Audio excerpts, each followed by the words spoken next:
Hello, loved ones, and welcome back. Today, I'm going to be covering a very highly requested case from you, my audience, my Crime Light fam here. You've all been so wonderful and amazing on tuning in the lives and just expressing what you would like for me to talk about. And this particular case came up. Today, I'm going to be covering the case of Scott Peterson, who has been convicted of a double homicide in murdering his pregnant wife, Lacy, who was almost due with their first child and only child together, Connor. Scott, to this day, maintains that he is innocent, but his actions definitely have indicated otherwise, alongside the evidence, of course. And his own sister has come out to agree with multiple people that her brother is a sociopath. So what I'm gonna do is cover the timeline of events for you, and then we're gonna dive in the end of the video on why Scott's own sibling is saying, my brother's a sociopath. For those of you that don't know me, my name is Chelsea J. Welcome to my channel, Crime Light. I can be found on Spotify, Apple Podcast, and of course right here every Friday with my favorite YouTube fam, you. Please don't forget to subscribe to the channel, and if you end up loving the video or if you get a great takeaway from this, please be sure to give it a like.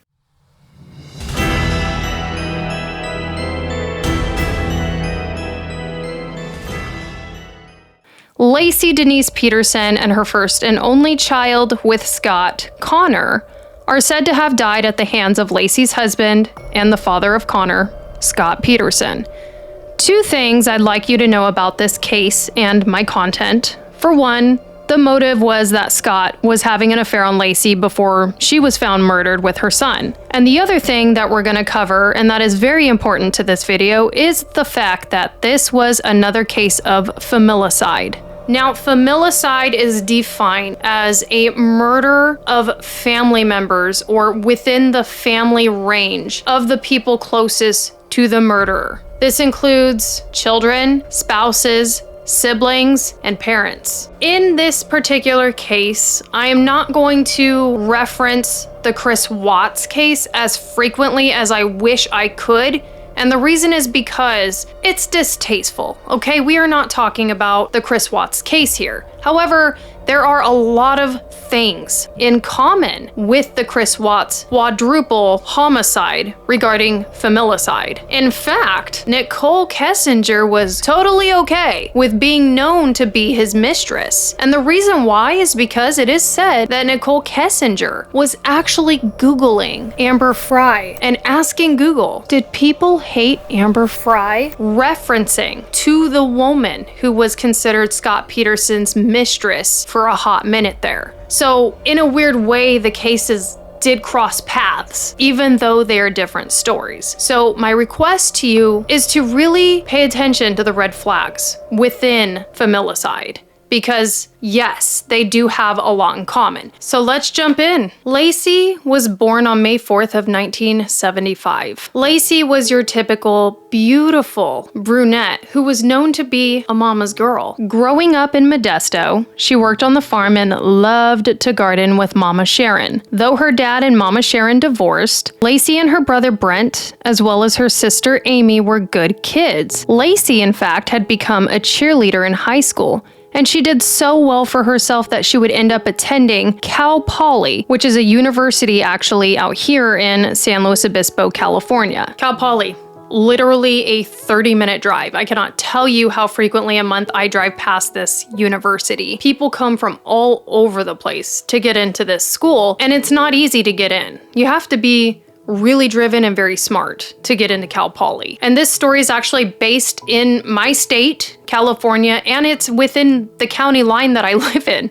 So it's like really close to home for me. It was here in my county, San Luis Obispo, that Lacy met the love of her life, Scott Peterson, while he too was attending Cal Poly. Now, Scott came from a much larger family, and Scott was more raised along the southern part of California, probably about a 6-hour drive from where I'm at and where the county of San Luis Obispo is. It's very, very south. Scott was said to have been really good at golf, beating his own father at it by the age of 14, and soon known to be one of the top junior golfers that existed in San Diego, California. Now, Scott would end up transferring to a smaller college known to be Cuesta College. And every other person that I know goes to Cuesta College. My husband has attended Cuesta College.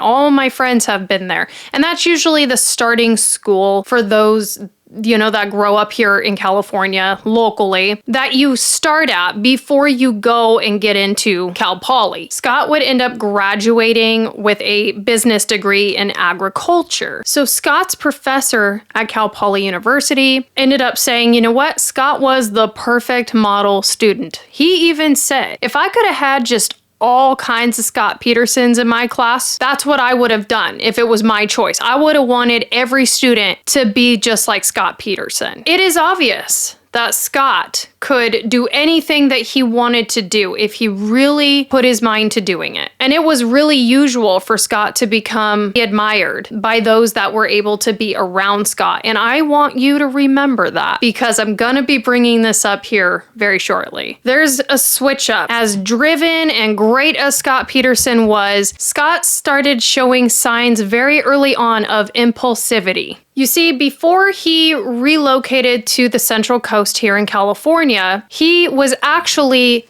given a partial scholarship to go play golf at a really good school out in Arizona. Literally one of the best. Scott would end up taking a professional golfer at the time who was trying to get into the same school, Chris Couch. He took that guy and he went out, kind of influenced the guy to party, when both gentlemen were supposed to be there taking the school opportunity very seriously.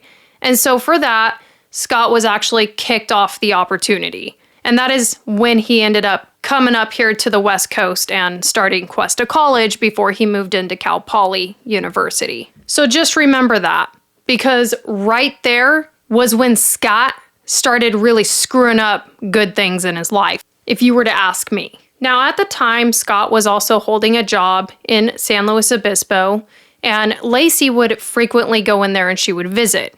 Well, she found Scott attractive, it was said, and so she ended up being the first one to make a move. She gave Scott her phone number. Now, it was said that he didn't take it very seriously at first at all. In fact, it was said that he crumpled the piece of paper and kind of tossed it, thinking this was just a big joke or he wasn't going to take it seriously. But Lacy, on the other hand, already knew that Scott Peterson was the one for her. She called up Mama Sharon and she goes, yo, I found this guy. He's amazing and I think he's the one. She told her mom, I think I'm going to marry this guy. They dated for 2 years and eventually moved in together. In 1997, after Lacy graduated Cal Poly, they married at Sycamore Mineral Springs Resort. I have been there numerous times. It is still fancy as ever. It's absolutely amazing and beautiful. They do hold a lot of weddings out there. It's right on the cusp of Avila Beach out here in California. Lovely spot. So I can only imagine the beauty behind these two really stunning and attractive younger people getting married out close by the beach here on the West Coast. To me, that's a very beautiful thing to think about. And in my heart, I know that Lacy felt the same way about her husband. And Scott should have felt the same way about Lacy for obvious reasons. This is his new wife. Scott started having an affair with a fellow student at Cal Poly, which is absolutely disgusting because this is a time in his life where he should be at the very peak. He's about to graduate from a university on the West Coast, a beautiful place, great school. He's got a really gorgeous wife that is madly in love with him, totally faithful, doing the work on the side to make sure that her husband can build his future. This should have been a time where nothing distracted Scott Peterson from what mattered the most: finishing school and being a faithful, loyal man to his new bride. But unfortunately, this right here says a lot about Scott, having an affair while you have the whole world at your fingertips. It is said that Lacy actually never knew about this, and the business that they had opened together in San Luis Obispo, they opened a little bar together. They ended up selling that, and they moved a couple of hours away from here on the coast, back home where Mama Sharon and her other family members resided. In 2002, Lacy found out that she was pregnant with a beautiful little boy, and they were going to name him Connor. And Connor was due February 10th of 2003. Let's start focusing on patterns. Remember how within the last minute, I just presented to you the fact that Scott was having an affair within the first year of being married to Lacy? Well, within the first year of her being pregnant, Scott started having another affair. Scott started seeing a woman by the name of Amber Fry, who was known to be a massage therapist out in Fresno, here in California, literally about 3 hours away from me. So please notice the pattern here with this guy. Charming and living a double life. It's not the first time that he would be doing this. December 23rd of 2002, Scott made it pretty clear to friends and family that he was going to be golfing on Christmas Eve. The last person to have spoken to Lacy, his wife, from outside the marriage was Mama Sharon on December 23rd. But the last person to have seen Lacy was her husband, Scott, 9:30 a.m. on Christmas Eve the next day. Now, Scott was supposed to be golfing, remember? Well, then suddenly, come Christmas Eve, he switches up his plans. He goes and takes a boat out to Berkeley Marina, and he decides on a whim, I'm just gonna go fishing instead. The weird thing is that nobody supposedly knew that Scott had a boat. This was to come out a little bit later, but everybody knew that Scott loved to golf. I mean, ever since he was a young boy. But fishing? Nobody really knew him to be that guy. Lacy, in the meantime, on Christmas Eve, was said to be staying home, watching a Martha Stewart show. She was going to be cooking, mopping, cleaning, all the things. In 2000, Lacy and Scott had bought their own first home together, and Lacy was known to be literally a beautiful Stepford wife. Like, she loved to take care of the house, cook, bake, clean. And so that's what she was said to be doing, just doing what she did best, being herself, taking care of things, keeping those home fires burning on Christmas Eve, and allowing her husband to do whatever he was going to be doing. But suddenly, the dog that Lacy was supposed to be walking that morning, the dog's name is Mackenzie, was said to be running through the neighborhood, and a neighbor saw that the dog still had the leash attached, but not with anyone walking the dog. So it was said that the neighbor, put the dog away. This all happened at about 10:18 in the morning. And guys, if dogs could talk. Remember how I told you to keep in mind familiarity, kind of a familicide language that these killers use? I know you've heard this word before. When a man calls his wife or another woman beautiful, Scott calls his wife at 2:15 p.m. and he goes, "Hey, beautiful, it's 2:15. I'm leaving Berkeley." Scott said he returned home that afternoon after finding Lacy's car still in the driveway, but the house was empty. He also stated that he found the dog, Mackenzie, in their backyard. So Scott calls Mama Sharon because it's a holiday, the car's in the driveway, and his wife is not home. So he calls up his mother-in-law. "Hey, Mama Sharon, how's it going? Hey, yeah, so is Lacy over there?" Well, Mama Sharon says, "Hi, Scott. Yeah, honey, no, she's not. I haven't seen her." And instead of saying, "Oh, okay, well, thank you anyway," or "Okay, I'll let you know when she turns up," or, whatever happens, he says, "Well, she's missing." He used that word instead of saying she must be gone, or I'll go check in the backyard, or maybe she's taking a nap, or I don't know what else he could have said, but just simply going for the word missing right within him coming home was very strange. That's a strange word to use for someone that is not yet missing. So what does Scott do? Well, Scott goes and he helps himself to the fridge. He gets himself a slice of pizza. He pours himself a glass of milk. Then he goes up and he takes a shower. Because he just told his mother-in-law that his wife was missing. Her daughter is missing. So that's what he chooses to do next. She's missing. Okay, bye, I'm hungry. What? Oh, and then he did his laundry. So that's not weird. Even Mama Sharon knew something was wrong. She's thinking to herself, my son-in-law just called me and said my daughter is missing. And he just got home. So of course she took it with urgency. And it was said that she started searching all over for her daughter. And at some point during the search, she started lifting up trash can lids. And she said when you have to lift up a trash can lid, looking for clues to find your missing child, it suddenly all becomes very real. She said that reading about people who have missing children is hard enough.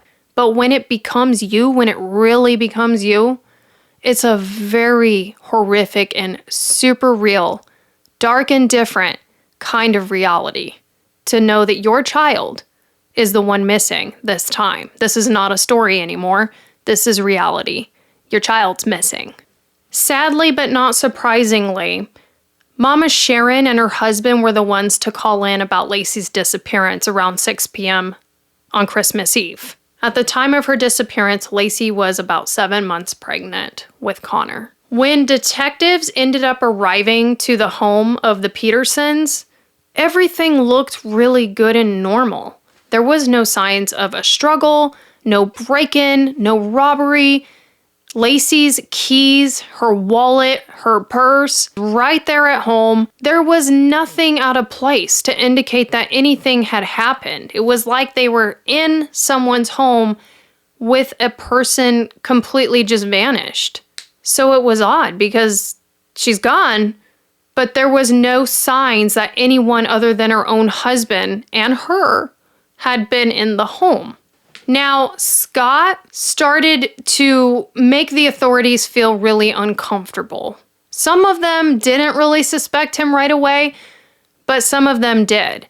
And not for the fact that usually it's the person that's closest to you that's going to get looked at as a suspect right away. Not for that alone. Not for that one, but for the reason that he was acting weird. He was cool as a cucumber. Scott Peterson didn't show any type of stress, remorse, any type of urgency to find his missing wife. He was so calm and collected that it was said to be eerie and uncomfortable. I think that most of us can agree here that if our loved one was missing and we had the call to action standing in our kitchen, the first thing we'd be doing is connecting communication dots. Hey, can I get you on call? Not your work number and your extension. Like, I need a cell phone number. I need an email. I need to be able to know when I can call you. And how long do I have your assistance? Do you have time tonight to help me find my loved one? What am I going to do if you leave? Am I supposed to just sit here and twiddle my thumbs and wait for them to walk through that door? You're obviously here because my wife is missing. My loved one is gone, please. That's what I would be doing. And of course, I would be just a hot mess. Scott was completely opposite. He didn't want a business card. He was like, yeah, thank you. Yeah, gentlemen, thanks for being here. You know, just nothing. No signs of stress. That's very unusual, especially when your spouse is missing. So the next thing was, it was said that Scott admitted to authorities that he had went fishing. And he told them where. He said, yeah, I went to Berkeley Marina and I was gone from this time to this time. And of course, they started their search, which that's amazing because sometimes you hear of these cases getting pushed off because there has to be a certain amount of time that the person is missing. But in this case, they were moving on it. So they're like, hey, you know what? Do you mind if we go and check out the boat? Is that okay with you? And he was absolutely, like I said, calm and collected. And he said, absolutely no problem. So he drove them to a spot in town where the boat was being stored. And he said, hey, I'm sorry, you guys, the electricity is out. The gentleman that was with him on the authoritative team said, okay, that's not a problem. Why don't you just go ahead and open the door and then I'll shine my headlights in. So that's what they did. Well, after the gentleman left, he started doing his job pretty rapidly. He starts connecting the dots, calling people to see when the power for that particular area was out. Well, the information that he got was that the power in that area was never out. So that was very startling for him because he knew that Scott had literally just lied to him. And so therefore, Scott was now starting to become an even bigger suspect. It just smelled funny. It was said through the process of their investigation that Scott's behavior was a strange combination of polite and arrogant and distant while he remained impatiently irritable. It was said he just did not seem like the kind of man who was crushed or even greatly disturbed by his wife's disappearance or possible death. So they're saying it was strange because he was really hot and cold. I want to go over the impulse thing and the hot and cold that was claimed of Scott. Remember how he was said to be a charming individual who could do anything that he put his mind to do? That probably worked for Scott Peterson most of his life, but with an investigation, that's not how that works. You don't control an investigation of a missing loved one with your charm or the power of your mind. That's just not how it works. That is not going to dictate how the investigation's going to go. So when the detective insinuates that he saw this combination of polite and then arrogance, I think that he was being polite until he realized that his mask was slipping off and that his charm from wearing his nice guy mask was slipping off when that was going on. I think that's when we saw the real side to Scott Peterson. That arrogance would coming out because his manipulation, something that he has used all his life to get everything that he's ever wanted, to live double, to keep secrets, whatever this guy wanted, he knew how to work it to get his way, to be able to have what he wanted when he wanted it. So when they start saying that, oh, he was really nice, but then arrogant. Yeah, I think that was a mask. And then the arrogance was the real deal. That arrogance really started to show when Scott's charm and manipulation quit working and it became a business deal. And because he switches on and switches off between nice and real and the mask slipping, we're about to see a lot of gaslighting authorities. And this is about to get really interesting because I'm going to start pointing this out a lot more frequently starting right now. So gear up. We're going over it. I'm going to walk you through all of the mental moves that this guy plays until he can't play no more. So the investigators hear fishing trip and missing woman. And of course, they go right into an investigation. This is how good Scott's mask was. He had his in-laws, Lacy's family, wrapped around his little finger real tight, real good. When investigators and authorities started coming after Scott and really putting the pedal down and the pressure was on, they defended Scott like their own child on the level of Lacy. They said, stop it. He's family. He wouldn't do this. They had his back so hard. They utilized the good marriage card that they saw for so long with their son-in-law and their daughter. And they said, no, check it out. They had a great marriage. But Mama Sharon was totally heartbroken and crushed. She said that she looked up at the sky one night and she saw all the stars in the sky. And there are so many of them if you've been there. And that's when she knew. She said, I saw the sky and I realized it was huge and big and it was a big world out there. And that's when I felt really helpless. I thought, where can my daughter be in this world?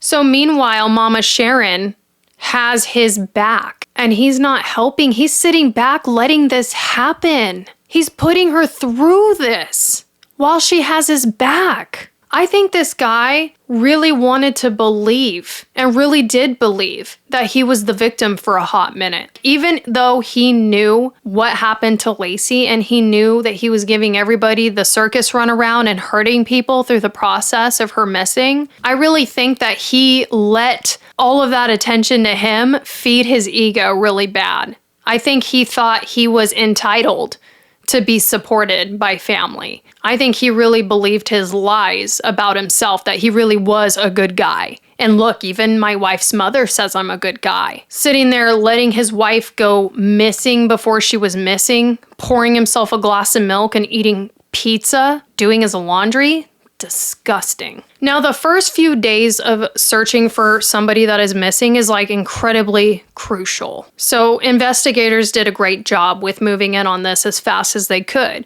On Christmas Day, the next day, they brought Scott in for questioning, and they knew something was off because of how, again, cool, calm, and collected he seemed to be. This is around the time that they found out, Mama Sharon found out that there was a boat into play with things and where Scott had been.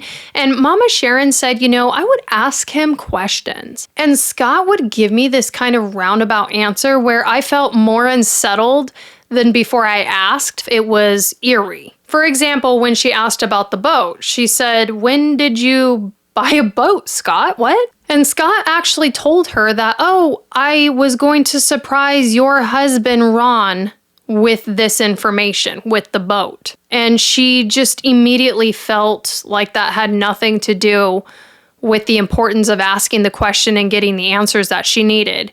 And she thought that was really strange that he was kind of redirecting her away from the importance of her question. Like, when did you buy this? And why were you fishing? To tell her, to flatter her with using her husband and pretending he had this surprise in mind is a way of him redirecting. And of course, this is where he has his mask on, trying to charm his mother-in-law away from seeing a side of him that was very uncharming, like buying a boat. Your wife goes missing, and then you lie about the boat. Whatever energy that was about Scott, which now we know that was the energy of him striving to hold that mask in place. Well, when that mask started to slip, that was different kind of energy. That was energy that Mama Sharon didn't appreciate or like, and that was also something that the investigators picked up on too. They thought, this guy is weird. So they said, okay, Scott, why don't you come in for a polygraph then? And at the time, Scott said, okay, sure. On Christmas Day, Scott Peterson was supposed to take a polygraph for his missing son and his missing wife. Scott canceled. He called the detectives and he said, yeah, I'm not taking that. So detectives started doing what they could to help the situation because her husband wasn't being as cooperative as they were hoping. And of course, he's the last guy that sees Lacy. So they don't know what else to do other than hold a press conference and make an announcement saying, you know what, this woman and her child are missing. At the press conference, Lacy's mother and father were there. And it was very sad to watch because Lacy's father, a grown man, buckles at the knees and he is losing his breath and he is weeping, he is sobbing and he is bleeding and crying and you can feel his pain through the interview. He just says, just bring her back.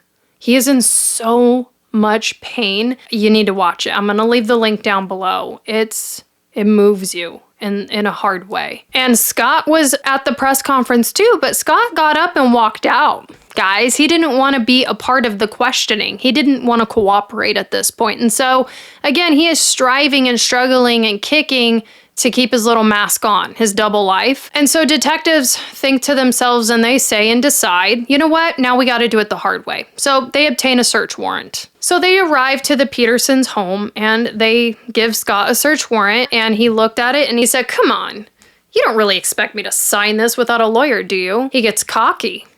The mask slips. And they said, well, we don't really need your signature or permission. It's a search warrant, Scott. And then he manipulates through his cockiness and the mask being off. He goes, where's the trust? He literally says that. Now, Scott would allege and say that if you were to put more information out to the media and allow it to hit news and bring more attention to it, that there was a fat chance the media would pick it up, twist it around, and then drop it within a few days. This is Scott's words, not mine. Stupidest thing I've ever heard, honestly, when your family is missing, but okay, that was his little theory in his head. So he said, look, I am not a part of the media for this purpose. The reason is because I don't need my life and my story turned upside down, where we need to keep this on Lacy and Connor. We need to focus on Lacy. So there was a room where all the volunteers would meet, and they had this wall of all these pictures of Lacy where different volunteers could look and identify what Lacy looked like. And if Scott were in any of the pictures at the time, he came in and he took it down, but he put that mask up, right? Taking the pictures down is the slip of the mask. That is the true Scott. He does not want to be exposed, and he's pretending through his mask. He takes it down. He would peel them off the wall every day. People would put these pictures up of him and her, and he would take them all down of him and them, and he'd go, oh, yeah, I'm just going to keep this with me. Yeah. And he pretends that he's really there for the solid reason. And he reminds everybody, just keep it about Lacy, okay? Okay, just keep it about her, not me. It's about her. Well, investigators started searching the bay.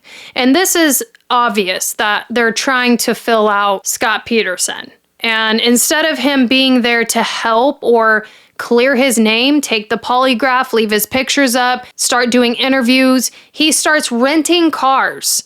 And he's driving out to the bay in these rentals, babysitting and trying to check on the investigators, while the investigators are trying to check up on his wife and his kid, trying to find these missing people. So instead of finding his own loved ones, he's just babysitting authorities. Why would somebody do that? So that for them was a really big telltale sign too. Made them uncomfortable. They thought, oh my God, this is a fucking guy. Now on January 15th of 2003, this is when Mama Sharon and the rest of the family learned the real truth about his girlfriend.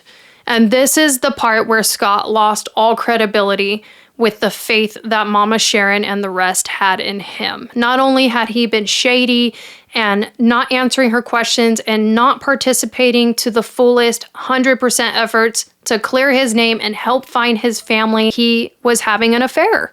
And so that's when Mama Sharon knew. She pulled out and she just completely knew if he knows where Lacy is missing, then she will not be coming back. Sadly, it would only have been a few days earlier on December 31st where Scott was getting his back patted and rubbed and hugs from Mama Sharon and the gang, because when he was at the vigil, he was supposed to be the victim. And again, I believe with my heart that he had his little mask on and he really believed the lie that he was the victim at the vigil. But in the meantime, everybody said he didn't get up and speak and that he was really not anywhere to be found for most of that evening.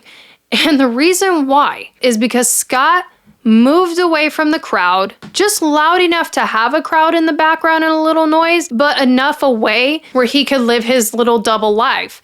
And he called Amber Fry, and he tells Amber that he's in Paris standing underneath the Eiffel Tower. Well, the player was getting played because what Scott didn't know was that he was not talking to his girlfriend anymore. Amber was not Scott's girlfriend anymore, and only one of them knew that on that particular phone call, because Amber Fry had learned about Scott and his marriage. And so she immediately went to authorities and she was like, I'm going to cooperate. I have information about this guy. I have been seeing him.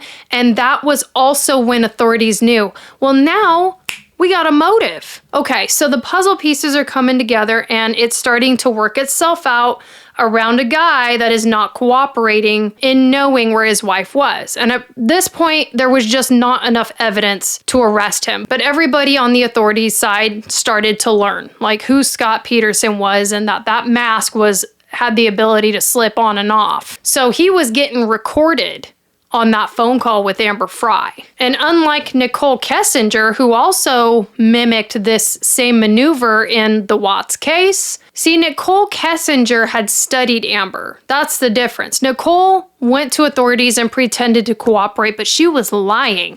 And in the end, she ran off, hid under a rock, and we've never heard her side of the story. Amber Fry, on the other hand, was a very honest individual. She did not ever mean to be a mistress, and she had zero idea that Scott was married, and all of that ended up checking out. So unfortunately, Amber Frey was also a victim of Scott's mask and the circumstances. Scott's parents would end up interviewing about the affair that their son had been having, and honestly, I was pretty disappointed in his father's response. His father came out and said, 90% of men have affairs, and he was only doing what pretty much every other man in America is doing, being disloyal. But I was really impressed with his mother intervening and saying, basically she redirected the conversation to say our son is not necessarily the best guy for doing this, but it did happen. While the father, in my opinion, was kind of sugarcoating what Scott had done. The affair was the motive, so there was no sugarcoating it. So in this case, his parents would end up standing by him. Scott would end up going into public finally later about the affair. And really, I think once the cat was out of the bag, he did it just for himself. And yes, he still made himself look like the victim in that interview big time. He goes on TV and he cries and his voice cracks and it breaks and he talks real slow and he's got the mask back up. Really, I think the guy was scared. I think he was shitting his pants. But at the same time, I think that he rolled with his own lies. And in that interview, he said that Lacy knew about the affair. I had absolutely nothing to do with her disappearance and used the word murder. And that is a possibility. Amber Frey came forward. I'm glad she did. You are? Definitely. Why? It's the appropriate thing to do. And it really shows what a person of character she is. And it allows us to get back looking for Lacy. Did you tell her that you were not married? I did. And then when Lacy disappeared, I called her, and admittedly it wasn't immediately. It was a couple days after Lacy's disappearance that I telephoned her and told her the truth. The truth? That I was married, that Lacy disappeared. She didn't know about it at that point. And then she contacted the police. Was this the first time? Are there others out there? No. There's no one else who can come forward? No. The police, I spent with the police. You told them about her? Yeah, from December 24th on. That wasn't true, and Scott Peterson called us after the interview to set the record straight. He said he never told the police about his affair with Amber Frey, but claims he did tell his wife. Did your wife find out about it? I told my wife. When? In early December. Did it cause a rupture in the marriage? It was not a positive, obviously. It's inappropriate. But it was not something that we weren't dealing with. A lot of arguing? No. I can't say that even she was okay with the idea. It wasn't anything that would break us apart. There wasn't a lot of anger? No. Do you really expect people to believe that an 8.5-month pregnant woman learns her husband has had an affair and is saintly and casual about it? Accommodating? Makes a peace with it? Well, you don't know. No one knows our relationship but us. At peace with it, not happy about it. Why did you tell her? It was the right thing.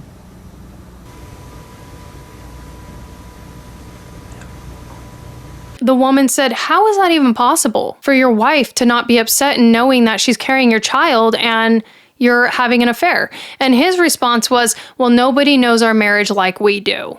And of course, later, Lacy's friends were sitting on a couch and they called major BS on this fact. They said there's no way that Lacy wouldn't have been heartbroken and filed for divorce had she known that her husband was having an affair. They said this is an outlandish lie for sure, that she would not have tolerated this. In a sick way, when I saw him say that and participate in that part of the interview, it seemed to me that he wanted credibility for being an honest guy. Like, he didn't want you, the audience, to notice that he was pissing his wife off by having an affair. He wanted you to think opposite. He wanted you to not see that he was dishonest and hurt his wife, but he wanted you to know, in his world, with his mask on, I'm actually honest, because I told her the truth, and she wasn't mad at me about this. He wanted you to see some honest victim inside of who he is. Scott also refused to be a part of the media because, in my opinion, his narcissism. People with narcissism have a great deal of fear when it comes to exposure. They don't want to be exposed. So while everybody had the greatest fear to be Lacy and Connor's safety, Scott's greatest fear was not that. Scott's greatest fear was exposure. On April 13th of 2003, a couple was walking by when they found the remains of precious baby Connor. One day later, someone else discovered the body of beautiful Mama Lacy. They were about a mile away from each other, her and her son, on shore. And that is when everyone knew. And Scott was the most hated man in America. Authorities figured this was premeditated, and they pushed a sense of urgency to immediately go find Scott Peterson. Well, remember, Scott's family lived in San Diego, which is very south of California. And this is also very close to the border of Mexico. And so they had an inkling that he was headed toward that direction. Meanwhile, they would kind of think his family's down there, so that might be where he's headed. And yet, at the same time, this is also the Great Escape, where a lot of people run toward Mexico. And so they ended up going that way, and they ended up tracking Scott Peterson down. This guy was erratic. He was driving senselessly and dangerously to the point where they were terrified that he was going to get someone killed. He was so fast and going crazy in the car that they were chasing this guy. He was able to lose a helicopter. And at some point, they were able to finally catch up with Scott Peterson. My God, taking them for a rodeo ride. When they were finally able to catch up to him, he had a suitcase full of cash, rope, about 15 pairs of shoes, knives, his brother's ID, and he had colored his hair and his beard to hide his identity. And it's really crazy when you think about this guy that is dearly holding on to his masked double life, where he so badly doesn't want to get caught and wants to remain the victim, because even though he had just shown his impulsivity by almost killing people and having to literally get stopped by authorities because he's running away from his crimes, he really thought in a weird way that he could pull one over when authorities walked up to that car. First thing he did, sweaty, panicking, shaking most likely, was he said, "Tell me it wasn't Lacy and Connor," in reference to the bodies that had been found.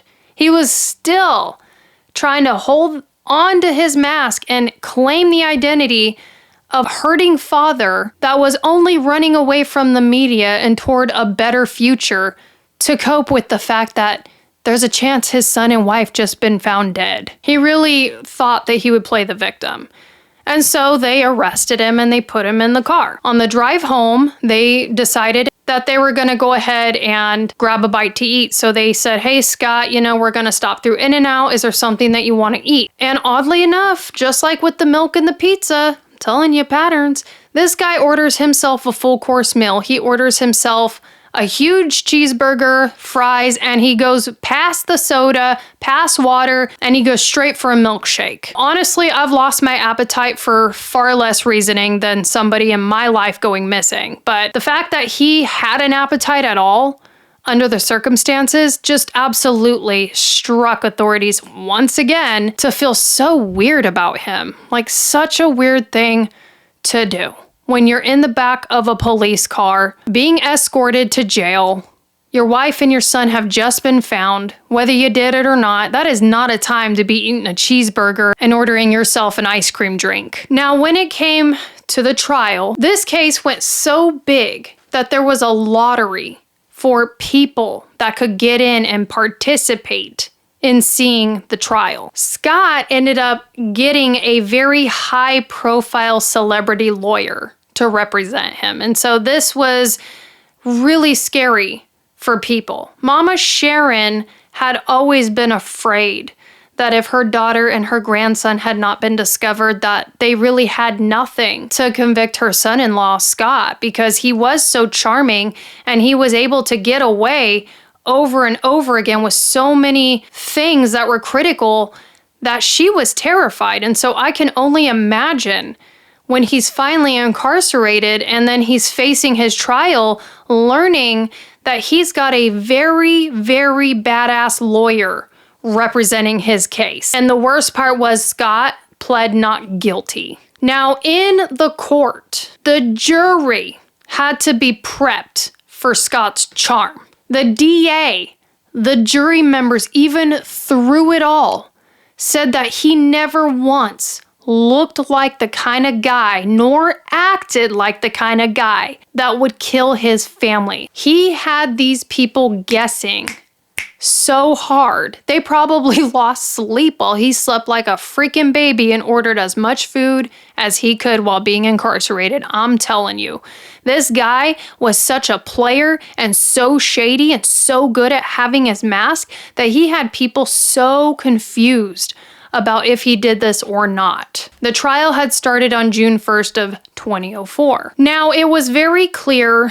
that when it came to this trial, the prosecution had like one job to do. Not only show as much evidence as possible, but also to expose Scott's mask. So they were essentially telling people, you know what, this is who this guy is when he's not fibbing, when he's not lying to you, when he's not wearing his little mask. That was their job with the small amount of evidence and the mask. That was it, because understand that if you can show a jury someone's mental state outside of the evidence, then you're golden. I know that they say that it's supposed to be in the evidence. But in order to commit a crime, you really have to be in a particular frame of mind. To me, the way that these people think has always been the real danger. Don't ever put me on a high-profile jury, because that's what I'm looking for. I'm going to look beyond the evidence, because to me, I need to know what that person's like and what that person's thinking. I need to see the masks. I need to read the energy, and I want to know about the history and the timeline of events about this person and what they're about. Way beyond evidence. So don't put me on a high-profile jury. But that's what the prosecution had. That's what they needed to do. They needed to prove Scott's not the charming guy that's tricking you. He's this guy. The mask is off. That's your guy. But of course, meanwhile, defense comes along and they put that mask back on Scott and they're like, this is your guy. They say, nah, this mistress was not worth him losing his life. He wouldn't do something like this over a woman that is a masseuse mistress, is how they referred to Amber Fry, which is so disrespectful if you ask me. A masseuse mistress? They completely objectified her. Like she was a nobody. He wouldn't lose his life for her. 4 dates? No. They go into the whole cheating isn't murder crap. They were even able to get it dismissed that there was a hair of Lacy's on the boat that Lacy allegedly didn't know that her husband had, right? Nobody knew about that. But it was said that Scott had taken Lacy to the boat a few days prior. And so really important evidence got tossed and thrown out. I'm telling you, I know they say it's in the evidence, but this is why you have to look into the person too. A lot of these people that are in prison trying to belittle their crimes and say that, oh, I wasn't, in the right frame of mind at that time. Oh, an affair doesn't mean I'm a killer, or I found Jesus now. You have to watch how these people talk and how they think, because that is the most dangerous aspect to people and what they're gonna do. And I really think that we ought to hit on a few stories here where people were let out and then they commit another crime. Because don't underestimate the fact that it happened. Go watch my video, Sterling Cummings. This does happen, it's a thing. What sank Scott Peterson, besides some of the evidence, was that it was determined that Scott had lived a pretty bad double life. It was shown and proven in court, thank God. The mask slipped, and recorded phone calls that Amber Fry submitted were presented to the jury. So they were able to see that guy that's sitting there that looks charming and innocent isn't innocent and charming at all. The reason why is because on one of the phone calls with Amber Fry, he tells Amber that he lost his wife before his wife was lost. And she questioned Scott on the phone. She was infuriated. She's like, hey, how do you lose someone that hasn't been lost, Scott? Because he couldn't keep his lies straight. So he revealed something before it revealed itself. Before his wife was found dead and determined to be missing, he said that he lost his wife. And remember, she felt guilty and she didn't further press for that because he was manipulating her by insinuating that she had died. So Amber caught on to that. And he said, oh, Amber, there's different kinds of loss. That stupid, roundabout, passive messaging in his responses that drove Mama Sharon up the wall. The same shit he was doing with authorities that they're like, we cannot get this guy to cooperate because he's not straightforward. They tried to ask him things and he would go back on his word or he would give those roundabout answers. This is another example. He did it with everyone. It's the game, you see. The jury saw that. They saw him manipulate this woman. He played himself and he was caught. So at this point, everyone knew it's going to be a hung jury or he's guilty. There was absolutely like zero chance of him being innocent at this point. The moment of the verdict left everyone on pins and needles, and there was so much celebration, hugs, tears, and justice felt in the energy of inside and outside the courtroom that day when Scott Peterson was convicted of a double homicide. He was convicted of first-degree murder for his wife, Lacy Peterson, and second-degree murder for his son, Connor. Now, it was said that Scott was very emotionless during the verdict, and people thought that was, weird, and it added to his mental issues. And I absolutely agree to that. And if you think about it from the mask perspective, the reason why he was out of touch with the verdict of the crime was because he wasn't upset about the verdict of the crime. He was upset about the exposure for who he really was. To me, that's what I think he was upset about. I think he was least upset about the news of being convicted and going to prison. And I think that he felt so ashamed with his ego and his narcissism and his mental issues that he was trying to digest being celebrated for going to prison because he, in his mind, really thought that people believed in him and thought he was the victim for a long time. And for most of Scott's life, he always got what he wanted. So this for Scott was extremely devastating. This probably devastated him as much as it devastated everybody that lost Lacy and Connor. I'm serious. This guy was so mentally unwell. He has no conviction in his heart. And he's so dangerous that he would absolutely, oh my God, he would absolutely get in the world and do it again. It is so great. He is behind bars. His parents had to do a walk of shame out of that courtroom and face that their son is a convicted murderer. And it's hard because, you know what? I'm a mom and you want to support your kids. You do. You do. I would have been there trying my hardest to support my child. I really would have. But at the same time, right is right. It's just hard to watch because all they did was do what most parents would try to do in the first place. Just remain hopeful that this nightmare is a bad dream that you're going to wake up from. People were so mean to this family when they walked out of the courtroom. They shamed them. They cussed them out. They were horrible to this family, but I understand why. But look at what Scott did. Besides the murder, look what he did to so many people. Letting Mama Sharon suffer like that, her parents suffer like that, everybody suffering. Amber Fry had a child. She was a single mom. She was a victim. She had to suffer. His own parents. Things like this hurts too many people for no reason at all. But justice was served for Lacy and Connor on November 12th of 2004. Now, people want to trust what they see and what they know something to be. Across America, people couldn't understand. They asked, how could this have happened? Why didn't this guy just get a divorce? Scott Peterson had a dark charisma about him. He was used to lying upon lying and then lying more about his lies. Criminal psychologists say that Scott Peterson appeared to be a master manipulator who lacked the capacity to feel remorse or consider consequences. A San Diego forensic psychologist noted that divorces are long and tedious, and sociopaths want short-term solutions.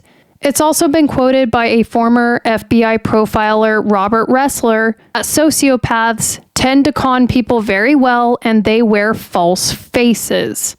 Nancy Grace also considers Scott Peterson a sociopath, and Larry King Live would also consider Scott Peterson a sociopath. A sociopath is someone that does not appear to recognize or follow any of society's rules, and so far we have seen that Scott Peterson will lie and break the rules at every given opportunity. So the core of human connections is the ability to have empathy. Sociopaths do not have that.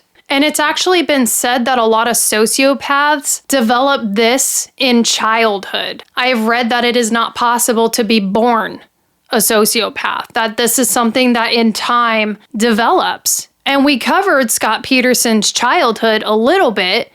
I didn't really see any huge red flags, but the way that his parents carried out kind of defending him with the affair thing, that was red flaggish to me. It makes me wonder if Scott was always protected by someone in his life, you know, when he would do something wrong, or maybe he was able to get away with that at a really young age. That, to me, is what makes this case incredibly interesting. At a young age, they start denial of their own feelings. Once they can't feel love, anxiety, or fear surrounding themselves or within themselves, then they cannot produce those feelings anymore for anyone else. So they're free in a really terrible way to project, is really what it is. Projecting all these bad things from themselves into the reality of somebody else, somebody else's life. Now, there have been a lot of different backs and forths on Scott trying to get out earlier or, you know, having a retrial, but I'm just gonna stop and let you know that he is guilty. It is believed he is never getting out, and that pretty much sums up the Scott Peterson case. And that also answers the question as to why his own sister, someone that grew up with him, considers him a sociopath. Have you met a sociopath? We're not doctors, so we can't diagnose here, but do you believe in your heart with the signs and symptoms and traits that we just covered? And in seeing Scott Peterson's behavior, do you think that you've come across a sociopath in your life before? Let me know in the comment section down below. I hope you've enjoyed this video today, and as usual, I really love and appreciate you all for tuning in. Give the video a like. Have a wonderful week, everybody.